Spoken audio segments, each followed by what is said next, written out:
তো বন্ধুরা, আমি সকালে উঠেই দেখি যে আমার মা এইভাবে শাক কাটছে। আমি বলছিলাম যে এগুলো আবার কি শাক? মা বলছে যে এটা তুই চিনবি না, এটা আমাদের উত্তরবঙ্গের হলো শ্রেষ্ঠ শাক। আমি বলছি এটা আবার উত্তরবঙ্গের কি শ্রেষ্ঠ শাক? মা বলছে এটাকে পুঁই শাকের টাইপেরই, এটাকে আমরা কাঁচা শাক বলি। আর এটাকে কিন্তু এইভাবে মিহি মিহি করে কেটে নিতে হয়। আর এই শাকটা নাকি খেতে খুবই ভালো লাগে। এই শাকটা যদি রান্না করা হয় আমাদের ওইদিকে বলতে গেলে উত্তরবঙ্গের মানুষ কিন্তু এই শাকটাকে সব থেকে ফেভারিট শাক বলে মনে করে। আর এটা কিন্তু ভীষণ ভালো হয় খেতে। আর এইভাবে কুচি কুচি করে যদি কাটা যায় তাহলে কিন্তু ভীষণ টেস্ট লাগে। আর এইভাবে দেখো রান্না করতে হবে। জলটাকে প্রথমে গরম করতে দিতে হবে, তারপরে তাতে নুন, তারপরে সোডা, তারপরে কাঁচা লঙ্কা, তারপরে রসুন থেতো করে সব কিছু দিয়ে দিতে হবে। আর এই শাকটা কিন্তু বেশিক্ষণ টাইম লাগে না হতে। আর এই শাকটা কিন্তু খুব তাড়াতাড়ি ঝটপট রান্না হয়, আর খেতে নাকি দুর্দান্ত লাগে। সত্যি খুবই ভালো লাগে খেতে। আমার বাবা কিন্তু ভীষণ পছন্দ করে, তাই তো মা বাবার জন্য সকাল সকাল এই রান্নাটা করছে। আমি বলছি যে এটা খেলে কেমন লাগবে, মানে গলা টলা চুলকাবে নাকি? মা বলছে না না, এরকম কোনো ব্যাপার নেই। আর এতে যদি একটু সজনে পাতা অ্যাড করা যায় তাহলে কিন্তু এর টেস্টটা আরও 4 গুণা বেড়ে যায়। আর আমাদের উত্তরবঙ্গের মানুষরা কিন্তু অনেক অনেক ধরনের রান্না জানে। আমি আবার দুটো রেসিপি তোমাদের সামনে শেয়ার করব। আর এই ভিডিওটা যদি ভালো লেগে থাকে লাইক সাবস্ক্রাইব অবশ্যই করো।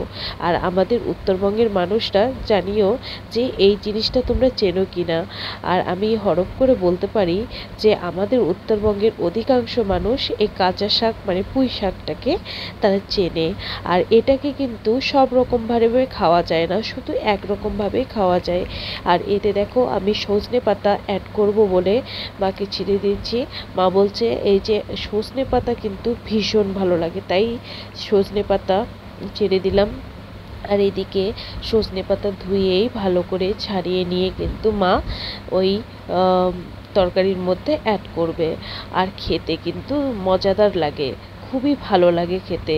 আর হ্যাঁ, এই রান্নাটা খাওয়ার সাথে সাথে কিন্তু তোমাদের টক খাওয়া চলবে না, আর ডিম খাওয়া কিন্তু যাবে না একদমই।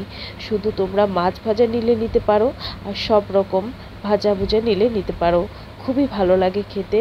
এইভাবে একবার রান্না করে দেখো বন্ধুরা, তোমাদের বাড়িতে যদি এই শাকটা থাকে, এই ভীষণ ভালো লাগে খেতে। আর বন্ধুরা, আমার ভিডিও যদি ভালো লেগে থাকে লাইক সাবস্ক্রাইব অবশ্যই করো। আর এটা রান্না করতে কিন্তু বেশি টাইম লাগে না, আর বেশি খাটনিও হয় না। দেখো যখন সেদ্ধ হয়ে গেল তখন কিন্তু এই সজনে পাতাটা অ্যাড করে দিল মা। এরপরে এতে যেহেতু সোডা দেওয়া হয়েছে, তাই কিন্তু সোডাটা কিন্তু খুব বেশি পরিমাণে দেওয়া হয়নি, পরিমাণ মতনই দেওয়া হয়েছে, অল্প পরিমাণে একদম। তারপরে নুন পরে অ্যাড করেছে। তারপরে এদিকে লাকড়ি দিয়ে ভালো করে কিন্তু ডালের মতন ঘেঁটে নিচ্ছে। আর এইভাবে ঘেঁটে নিলে কিন্তু যত পাতা টাতা থাকে সব কিন্তু ভালো করে ঘেঁটে গিয়ে একদম ডালের মতন হয়ে যায়। আর খেতে কিন্তু ভীষণ মজাদার লাগে। আর আমাদের উত্তরবঙ্গের মানুষরা এই খাবারটাকে শ্রেষ্ঠ খাবার বলেই কিন্তু মনে করে। আমাদের দিকে যদি এই খাবারটা রান্না করা হয় তাহলে তাদের মাছ মাংস কোনো কিছুই দরকার পড়ে না। আমার বাবা, আমার বোন সবাই কিন্তু এই খাবারটা খেতে খুবই ভালোবাসে। আর হ্যাঁ, তোমাদের এটা বলতে ভুলে গেছি যে এটাকে ছ্যাঁকা বলে।